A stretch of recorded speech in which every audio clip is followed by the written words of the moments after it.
કળિયુગમાં દેવ હનુમાનને સૌથી શીઘ્ર ફળ આપનાર દેવ તરીકે માનવામાં આવે છે। ભક્તિ ભાવથી તેમના સ્મરણ માત્રથી જ ભક્તોના સંકટ દૂર થાય છે અને જીવનમાં હિંમત તથા શક્તિનો સંચાર થાય છે। કહેવાય છે કે તેમના કોઈ પણ પાવન સ્વરૂપના દર્શન માત્રથી જ જીવનની આધિ વ્યાધિ અને ઉપાધિ દૂર થઈ જાય છે। તો આવું દર્શન કરીએ એવા જ એક કલ્યાણકારી સ્વરૂપના, જ્યાં બિરાજે છે ઝાંઝરિયા હનુમાન દાદા। દર્શન કરો દેવ હનુમાનના કલ્યાણકારી ધામના।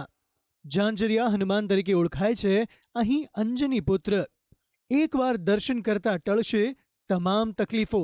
ભાવનગરના અધેવાડા ગામ પાસે આવેલું છે ઝાંઝરિયા હનુમાન મંદિર। સામાન્ય રીતે દેવ હનુમાનનું સ્મરણ માત્ર જ જાતકની તમામ મુશ્કેલીઓના અંત માટે પર્યાપ્ત હોય છે।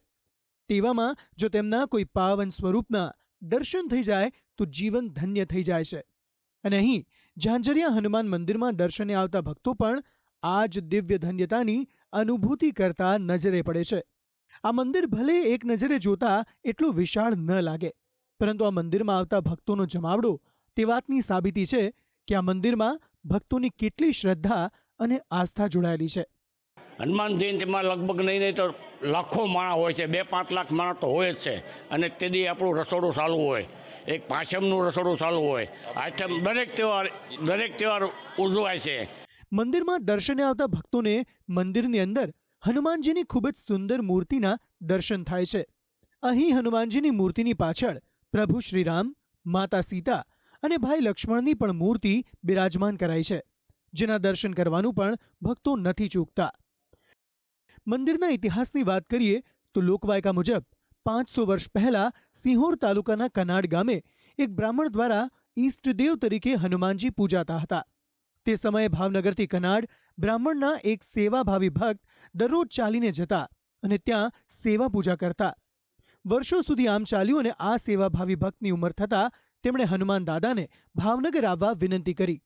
હનુમાનજીએ ભક્તની વાત માનીને પગમાં ઝાંઝર પહેરીને ભક્તની પાછળ જવાનું માન્યું, પરંતુ ભક્તની પરીક્ષા કરવા માટે હનુમાન દાદાએ પોતાના પગના ઝાંઝરનો અવાજ બંધ કરી દીધો અને ભક્ત બ્રાહ્મણ દ્વારા પાછળ નજર કરતા દેવ હનુમાન ત્યાંથી અદૃશ્ય થઈ ગયા અને ત્યાં અધેવાડા ગામે જ બિરાજમાન થયા।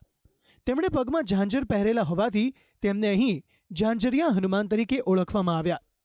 આ ઉપરાંત અહીંયા સંત શ્રી બજરંગદાસ બાપાનો જન્મ પણ થયેલો હોવાનું માનવામાં આવે છે।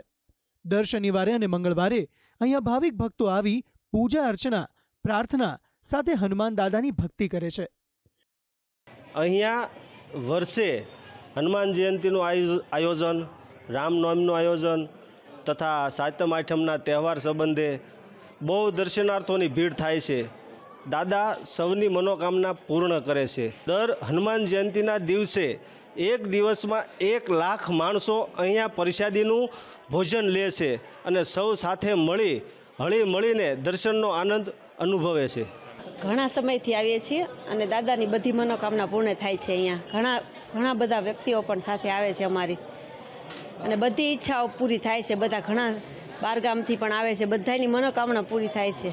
આ મંદિરમાં દેવાધિદેવ મહાદેવનું મંદિર પણ છે, સાથે બજરંગદાસ બાપાનું પણ મંદિર સ્થાપિત કરાયું છે।